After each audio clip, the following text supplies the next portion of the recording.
now move into our next panel discussion, which is focusing on energy of the future, new and alternate energy, clean energy technologies, national hydrogen mission.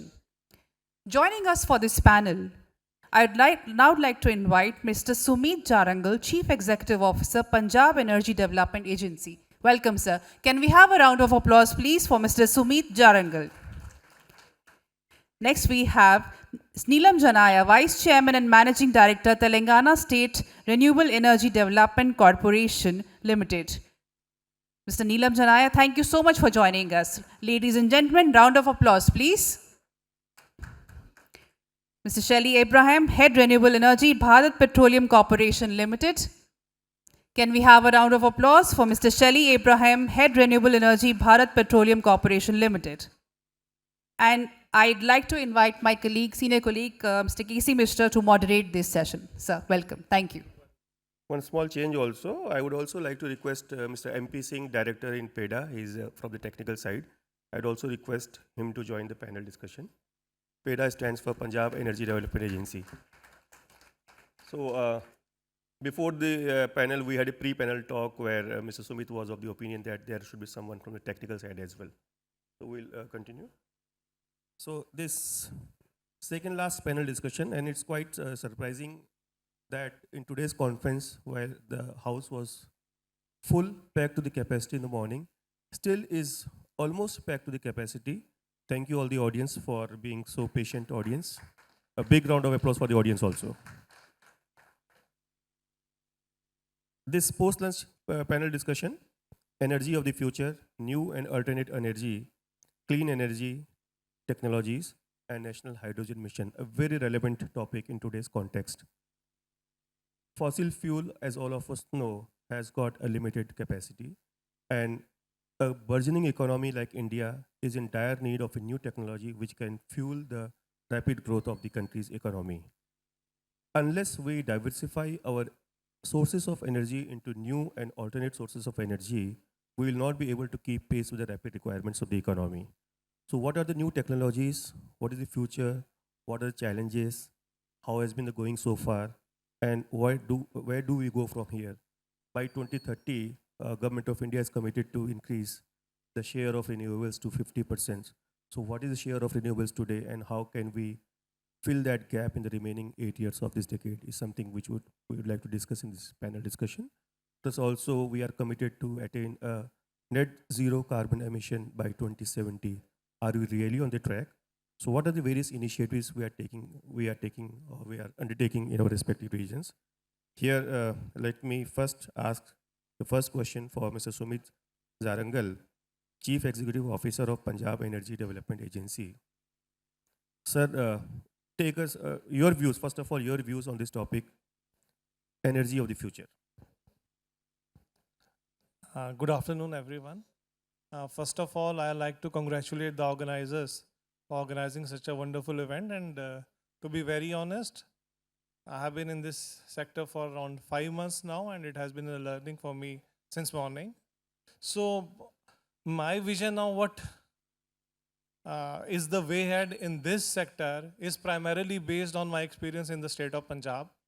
As you all know that Punjab is an agriculture-dominated economy, and we produce around 20 million tons of biomass. And currently, the state of Punjab, unfortunately, around 15 million tons of biomass is not used and is being burned by farmers because they do not have any other option, because we go for multi-crops.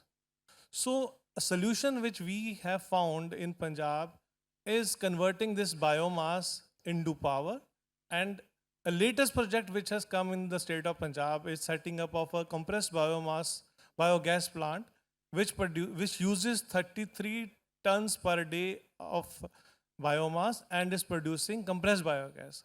So I do believe that for a state like Punjab, this is the future where we see biomass as a resource equivalent to something akin to coal, whose calorific value is just less to coal, and it can be used to produce energy.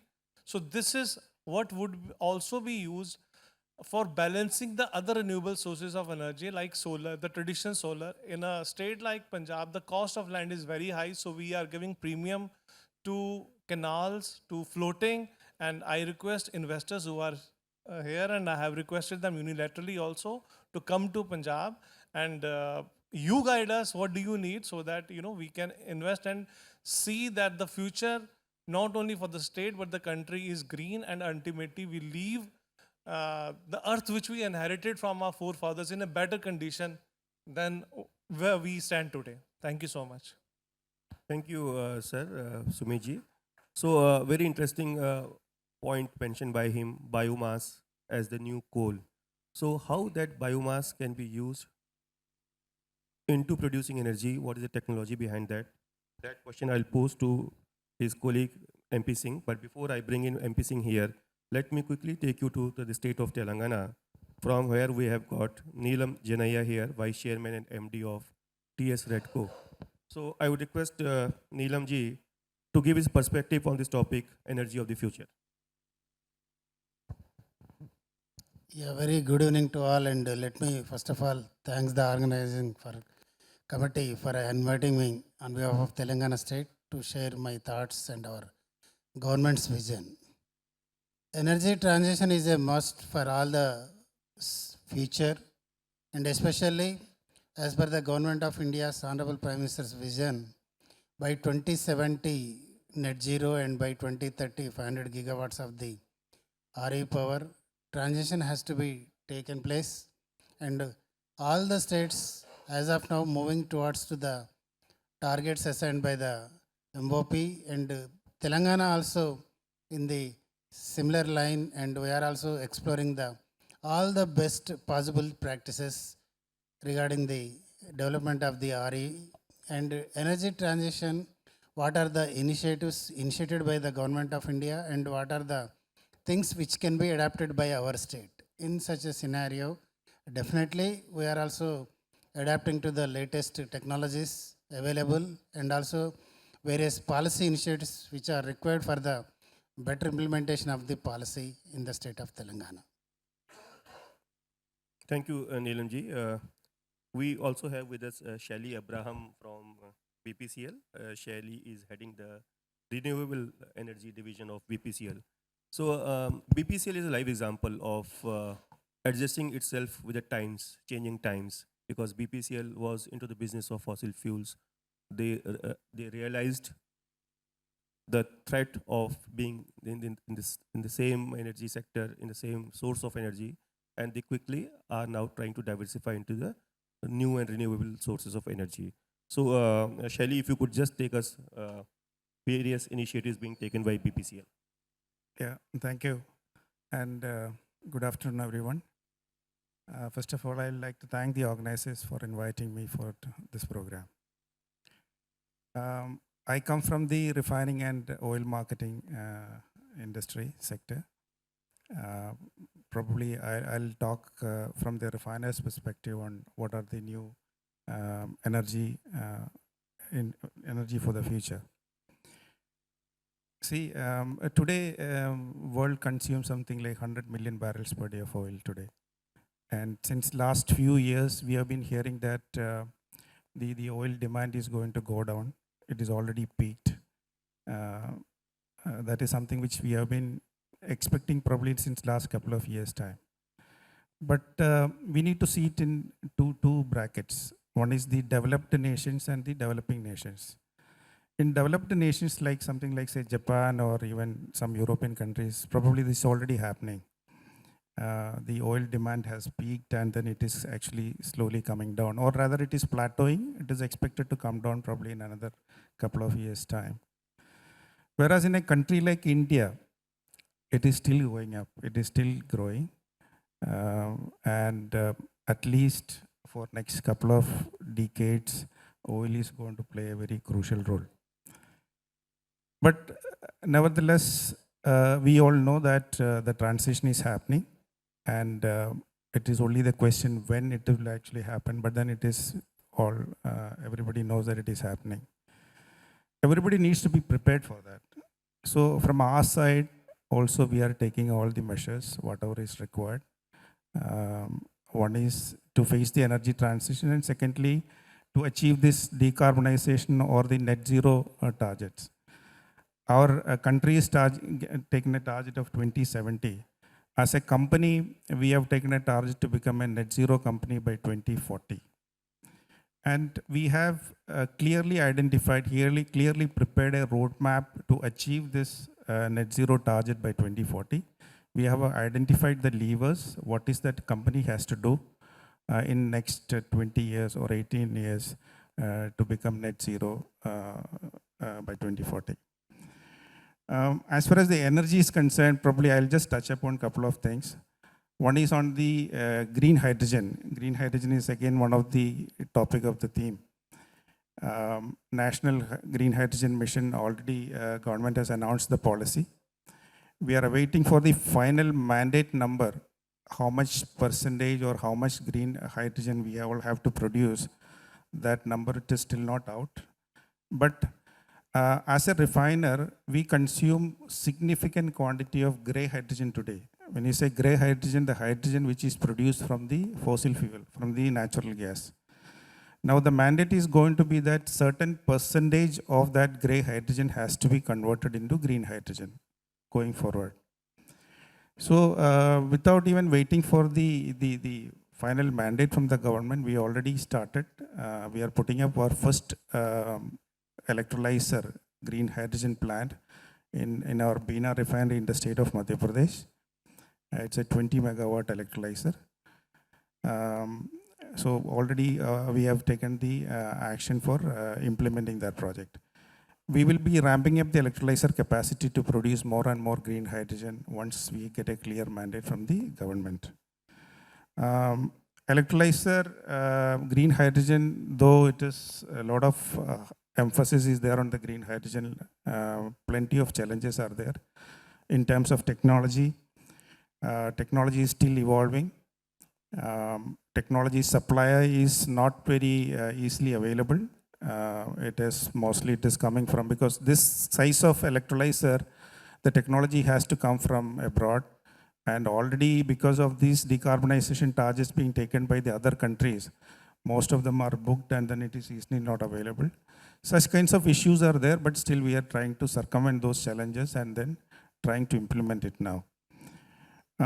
Another technology again which we are seriously looking at is the carbon capture and utilization. Again, if as a refinery through these stacks we have to emit certain carbon dioxide, even it is happening today. We are only trying to capture this carbon dioxide and utilize this carbon dioxide for some purpose, for green chemicals, or even it can be used as a sequestration to improve the production from the exploration sites. Those activities are also being very seriously being studied into. And finally, we are trying to replace our normal power. We are consuming as a refinery, 3 refineries we put together and marketing locations put together 400 to 450 megawatt of power. Part of the power, wherever we are currently importing from the grid, we are trying to replace it with the renewable energy, renewable around-the-clock power. And going forward, we are planning to shut down our existing gas turbines, and that also would be replaced with the renewable power.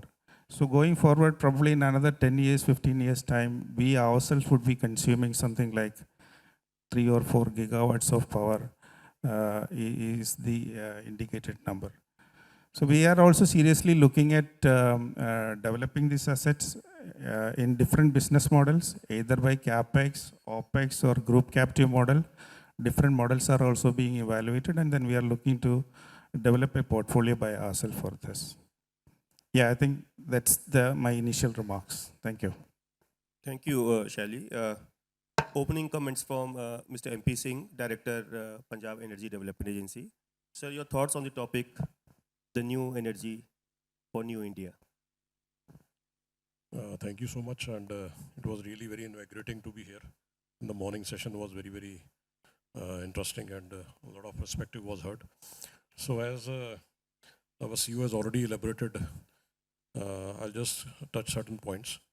See, once we look at the new scenarios emerging in low carbon and renewable energy technologies, so it's very important that we look at the regional resources also available. India is a very vast country.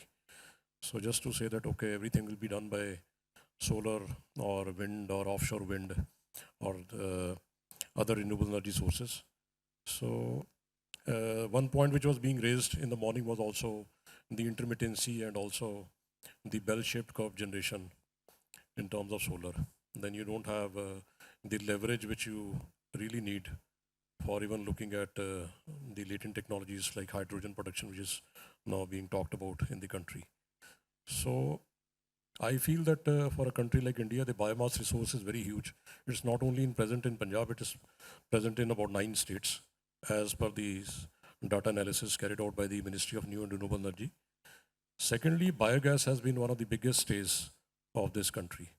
We are blessed with very good sunshine, so it's a temperate and tropical climate. We don't need to heat the digesters, what exactly is being done in European and many other cold climate countries. So if we look at the history of biogas, it started with a very large mission long back with family-sized biogas plants. So currently what we are trying to do in Punjab is look at the possibility of having more of such projects which deliver 24/7 power, which is definitely renewable in nature. We also have this ethanol, 2G ethanol project, which is Hindustan Petroleum is putting up, which probably we see getting commissioned next year. And so those 2G ethanol is at this moment quite costly in terms of we look at the commercial viability. But biomass as such has immense potential for future technologies also to come in. The other thing which I want to say is once we talk of compressed biogas or we talk of power, the idea should be long-term idea should be look at the marriage of both power grids as well as gas grids. Because the intermittency in power or depending upon what is happening in power sector, if we go delve into it, it's not that you will always be able to manage the show once you will have higher renewable percentages entering into your networks.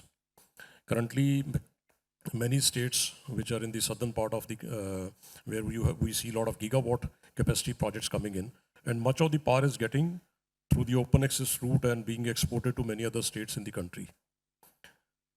The future challenge, once we talk of 500 gigawatt or maybe more than that, if we look at the current renewable purchase obligations which are now being notified by the Ministry of Power, it is going to touch around 45% by 2030. With those kind of figures, now we are anywhere if we see the kind of renewable purchase obligations which are being met are in the range of something like 25, 27% or maybe 21% in that range. Talking doubling that definitely will be an issue with DISCOMs. Already those issues are emerging, even in the Punjab state, those issues are definitely emerging. You definitely require a lot of other support power towards meet the morning and the evening peaks. What I'm trying to hint is that you cannot store power. Power is a energy which is definitely transitional, it has to flow. But you can really store gas. So the marriage of gas grids and power grids has to happen if it happens today or maybe it happens immediately in the future. Because that is the right thing to do.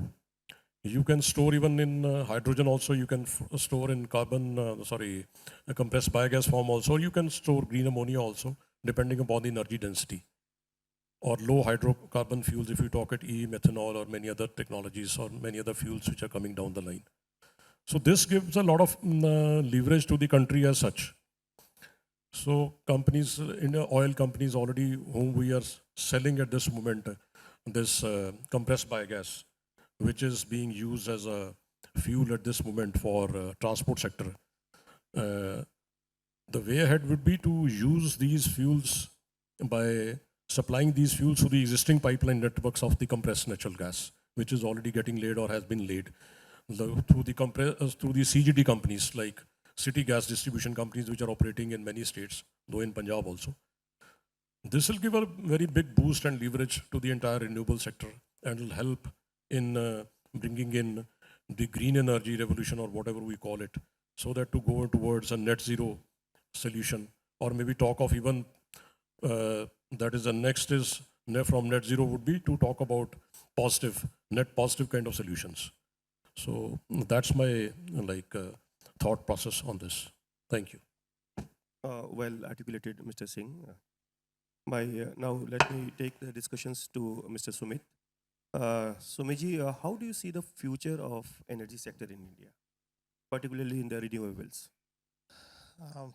There is only one direction in which we have to go, and that is to produce more renewable energy. That is a commitment by the government to international entities, and that is something even our state regulators are telling us, and as told by many others, that by 2030, the target is 50% for our state.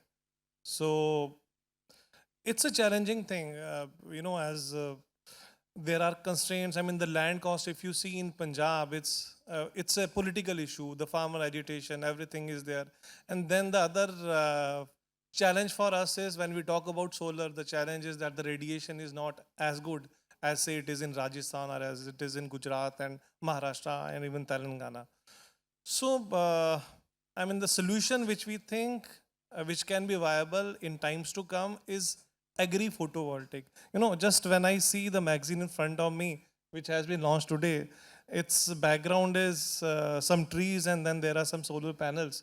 So agri-PV would be something like this, where we make without disturbing the cropping patterns and finding out those crops which can come in harmony along with solar panels. So we already have a MOU with one of the leading agricultural university, Punjab Agriculture University, and we are putting up a pilot 1 megawatt demonstration plant where we will be producing electricity along with agriculture. Because unless we are able to marriage economy with energy production, it would not be sustainable and we may not be able to achieve target. So I do believe this is the way forward. Second challenge for renewables is renewables is an infirm power. So I really believe that hydrogen and to an extent pump hydro can also be developed so that we can balance out the peaks and can give around the clock power, energy, and it can not be a bottleneck for the demand of power which is there as the country is going to develop more industrialization, more urbanization, and energy need is going to increase. So I believe these are few scenarios in which we can go ahead. Thank you. My next question for Shelly Abraham, your thoughts. How do you foresee the future of energy sector in India? Well, as mentioned, ultimately it has to be moving into more and more of green energy only. We are seeing the gas and other things can be a transition fuel. Oil is definitely coming down. Gas is a transition fuel. We are looking at today gas forms around 6% of our India's primary energy basket. Government is encouraging to push it to increase it to almost 15%. But on a longer term, definitely it is going to be solar and wind, and a combination of solar, wind, and other is the future gas. Green hydrogen definitely is going to play a big role. Green hydrogen, because 60 to 70% of the cost of production of the green is power. And in a country like India, where the abundant solar radiation and renewable potential is there, the renewable cost of generation of renewable power in India is comparatively much lower compared to some of the other Western countries or even countries like Japan. So potential to produce green hydrogen, use it in the industry, use it for mobility and for export is a huge potential is there. That is why government is targeting a number of something like 5 million metric ton per annum of green hydrogen by 2030. It's a huge opportunity. So going forward, this is the situation likely to be. Maybe, Mr. MP Singh, would you like to add something to this, the future of energy industry in India? Yeah, definitely, I think so. What has been said by the experts is definitely relevant. But yes, I'll see that we need to bring in more sectors also into. Normally, somehow, when we talk here in this country about renewables, we always talk in megawatts, gigawatts. Energy is much larger. It is present in heat form, it is present in steam, it is present in gas, it is even present in solid form. So somehow those sectors have still been excluded, where we feel that the percentages need to rise. Once we say that the renewable purchase obligation, it is not only for the electricity sector, because there are many other sectors in the industry, commercial sector. Currently, one of the projects which we are operating in Ludhiana, which is a small project, which was a precursor to the larger project, which our CEO has informed, that was set up by a Verbio, a German company, which is the largest in Asia, producing about 33 tons per day. Though they have offtake agreement with Indian Oil at this moment, and they are exploring the offtake now with Gas Authority of India Limited, also GAIL. So we see much larger role being played by gas also. So such kind of energy transition has to happen in the industry, it has to happen in the commercial sector, where electricity maybe 10%, 15% may be a requirement. But heat is again a big requirement in the industry's process. Heat is a requirement. Then you need to also look at challenges and options for regulatory regimes to flow in along with that, which I find very absent in the renewable space. Specifically, if we were talking, when we talk about compressed biogas alone, we don't see any pricing mechanisms like what we see in the sectors which are highly regulated like electricity. So those kind of regulation policy mechanisms, whether we talk in gas terms or whether we talk, even if we talk about hydrogen, though it is not talked a lot, but if we see the challenge at this moment, the costs are too very, very high. It may be good for a country like India to export it. But yes, down the line after 4 or 5 years, when we find that yes, the volumes increase and the industry develops, because we need to, once we talk of hydrogen, it's definitely a lot of safety standards, a lot of many things which are totally absent today. So there is a transition phase, I find. I find that in this moment of transition, rather immediately jumping to hydrogen, we should look at intermittent low hydrocarbons, or like it's again, once we're taking compressed natural gas, it is better to look at the options of replacing this with compressed biogas. Ultimately, it is methane only both sides. So methane, which is coming out from the biomass or coming from other organic waste, is more relevant to a country like India. At least we save a lot of foreign exchange. Ultimately, you're still getting LNG, you're getting petrol and oil from Middle East and many other countries. So the transition could be through these phases to ultimately land into fuels like hydrogen, where you don't have any carbon element present. Mr. Neelam, Janaiah, TSREDCO is providing facilities to increase the use of electric vehicles. Along with hydrogen and solar, how is electric vehicle emerging as the biggest lever in driving the energy transition? An interesting question. Actually, energy transition takes place with the optimum utilization of the e-mobility.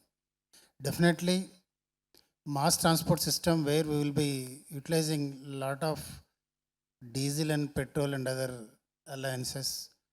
All these things are to be, transition has to be taken place. For that, TSREDCO has implementing more than 400 to 500 charge point locations in the state of Telangana, especially in the Hyderabad.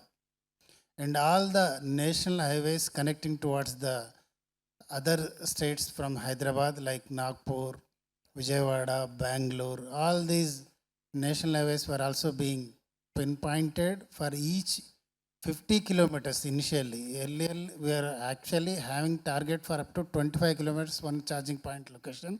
But initially, we have been adapting to 50 kilometers one charge point location. And more than 1,000 points were identified and the tenders were finalized, and service cost also defined by our TSREDCO, and the same being adapted by MOP recently with the assistance of CEA.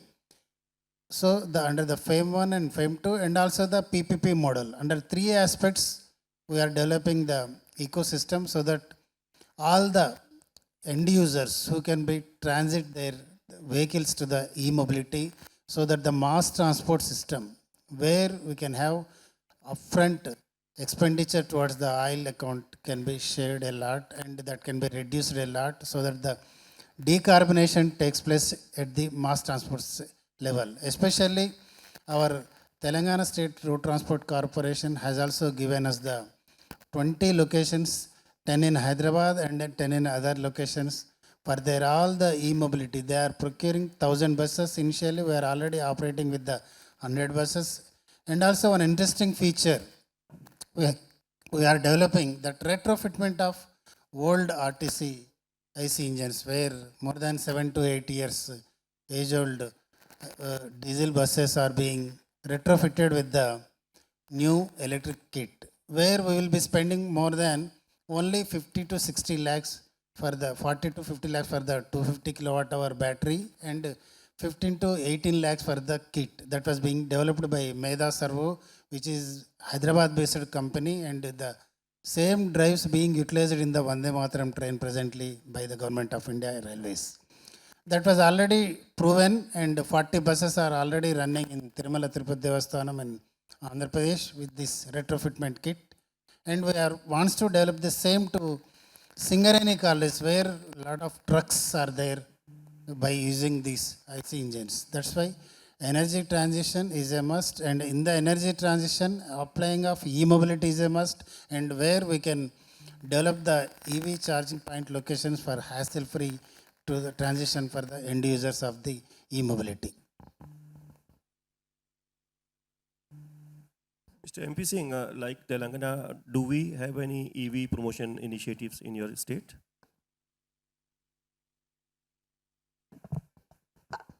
Like for the EVs, yes, initiative has already been taken, and currently we are with the under the Ministry of Power program. We are also working with Bureau of Energy Efficiency. A lot of awareness is getting created, and the state is already very close to notifying the draft of the e-mobility, specifically by the Transport Department, is already ready, and it may get notified very soon. The idea is basically to move, as he was really talking, as a transition fuel. For the city of Amritsar and for Ludhiana also, we have already located certain sites, and the positioning of these EV charging stations for buses and mass transport is being shortly carried out.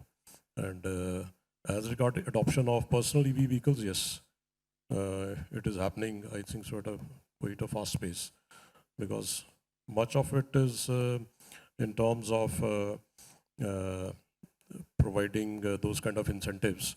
And we are seeing that, yes, definitely the draft policy carries those incentives at the personal mobility sector also, and also for larger usage by the state transport authorities, and also for trucks and large load haulage also. But what we feel is a long run that definitely it will be a transitionary phase, and there'll be going to be in future probably a competition between green hydrogen and such kind of fuels, or maybe compressed biogas along with the battery technologies. So probably in the end, I think so, using hydrogen or maybe compressed biogas would be the right answer in terms of true sense of using green transport and green technologies. One last question for Shelly Abraham before we move on to concluding remarks from all the panelists here. I still have got 7 minutes left before we conclude. Shelly, in the world of constant geopolitical turmoil, energy security becomes paramount in maintaining the development pace of any country. Although you mentioned this, still I would like you to reiterate, how is BPCL helping build India's energy security? How is BPCL helping build India's energy security? Energy security. Energy security. Well, as I mentioned, BPCL, I mean, we expect another at least 15, 20 years. Oil will continue to play a big role, and BPCL will be an important player in that business. One aspect here is that diversifying the source of supply of crude oil. Because if you see a couple of years back, we were heavily dependent on Middle East crude. Around more than 75% of our crude used to come from only Middle East. And that posed always a huge threat, especially in view of the continuous geopolitical tension happening in that area. So not just BPCL, all the oil companies, all the oil refiners, not just PSUs, including the private players, last couple of years have taken special emphasis to diversify their supply source. Particularly, we started importing a big volume from USA. USA started exporting crude oil from 2016 onwards. Till 2016, for almost 40 years, they had stopped export.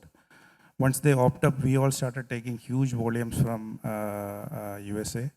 We started taking from Latin American countries like Brazil, Ecuador, Colombia, Venezuela. Because of the sanctions, we cannot buy it. Mexico, even from Canada.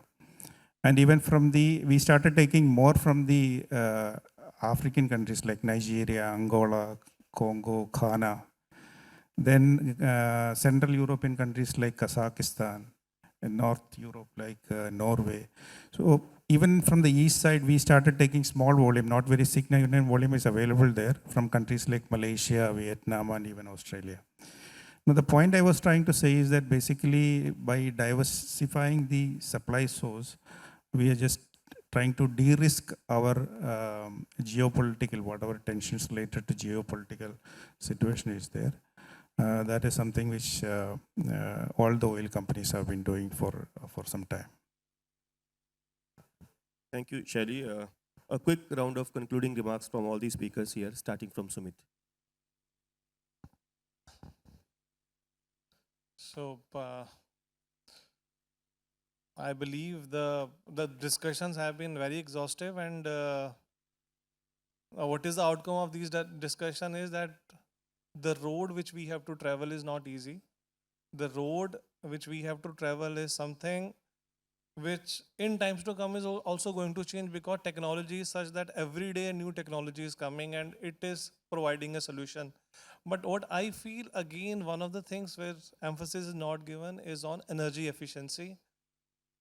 The first step towards sustainability is to use energy in a more professional manner, in a more sustainable manner. And I believe much more emphasis from the state, the center has to be given on promoting technologies which save energy. And it may be integrating in the designs of building, integrating in the designs of industry, the commercial establishment, because at the end of the day, this energy which we require is going to be used there. And if we are able to even bring 10, 20, 30% efficiency in those entities, I believe that would go a long way in achieving the sustainability goal. That is about it from my side. Thank you, Sumeet ji. Neelam ji. Yeah, actually the global warming temperature has to be reduced by 2 degrees. This is the caption by our government, and definitely transition will play a key role for the reducing of the temperature and also for achieving the net zero by 2070. And all these things are the initiatives which can be drastically put into the action plan and proper implementation policies, and also the cost-effective measures which will lead to the energy transition, thus by achieving the net zero by 2070. Shelly Abraham. Yeah. See, there is no one magic solution to all our energy problems. It has to be a combination of everything. And it has to be a combination of continued use of efficient use of oil, gas, CBG, the biofuel, biogas, which we talked about. Then, of course, the renewable energy, the solar, wind, battery solutions. We all have to look at all the options and then, take the best options taking forward. Mr. Singh. I'll just say that by 2030, if we look at the even expansion in electricity sector, it's going to be massive. The energy demands are already visible, and with the kind of economic push which is happening in a country like India, is massive. And still, I'll say that a lot of our population lives in rural areas. And if we take that into account, the demands may outstrip much we are planning in this sector. So definitely, it's the right time also that we look at possibilities and bring in these technologies. And with these scales, what we are already seeing in happening and the what revolution we saw in solar, I'm very, very positive about the fact that when we bring in these technologies, the scales and the uh, development of technology in terms of adoption here in the country will definitely be yield a lot of benefits to India. And we are definitely a very resource-rich country. So, as rightly said, the move has to be in all sectors: transportation, aviation, shipping, and industrial sector. And there's a huge demand for a country like India if we talk of industries which are already using blue hydrogen and grey hydrogen, and the switch can happen. And if we see now recently, we have that amendment to the Electricity Conservation Act, which definitely is going to open up the Indian carbon exchange or Indian carbon markets. That will also give a huge push as incentives will be available to adoption of green technologies and also renewables. Thank you, all the panelists here. My take is that transitioning to clean technologies and transitioning to renewables is no more a luxury, no more a choice. Rather, it would be a compulsion in times to come with the rapid pace in growth of the economy. We have no other choice, but if we were to fuel the economy, we will have to transition to the new and cleaner sources of technology. And on this front, we are quite blessed, as all the panelists were unanimous. We are blessed to have a country which is rich in natural resources, whether we talk of wind power, we talk of solar power, we talk of hydropower. There are enough opportunities in the country to migrate into alternate sources of energy. India has rightly taken a lead in International Solar Alliance. India, together with France, are leading this International Solar Alliance. And this is one of the some of the few initiatives which Government of India has taken to transition to the newer and sustainable sources of energy. With this, I once again thank all the panelists here. Joining me were Sumeet Jarangal, CEO of PEDA, Punjab Energy Development Agency. Giving us company were Neelam, Janaiah, Vice Chairman and MD, Telangana State Renewable Energy Development Corporation. And joining both of them were Shelly Abraham from BPCL and MP Singh from PEDA. With this, I take over the discussions. Before we get into the next panel discussion, giving the mic back to my colleague. Thank you. Thank you so much, sir. May I request Dr. Ravi Gupta, CEO and Editor-in-Chief, Elets Technomedia, to please join us on stage and present a small token of appreciation to our esteemed panelists here. Ladies and gentlemen, can we have a round of applause for Mr. Sumeet Jarangal, Chief Executive Officer, Punjab Energy Development Agency. Thank you, sir. Thank you so much for joining us.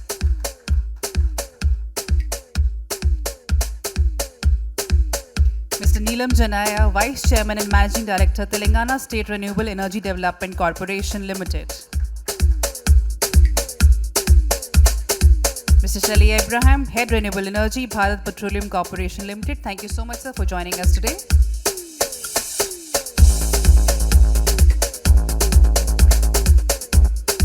And Mr. NP Singh from PEDA. Thank you so much, sir, for being here with us.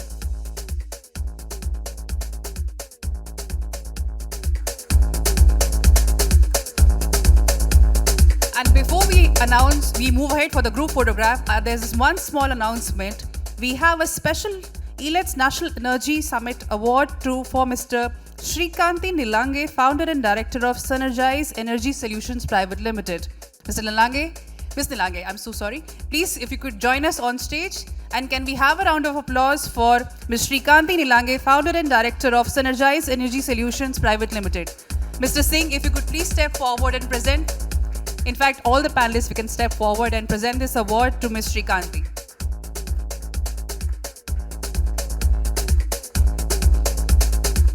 A round of applause, please.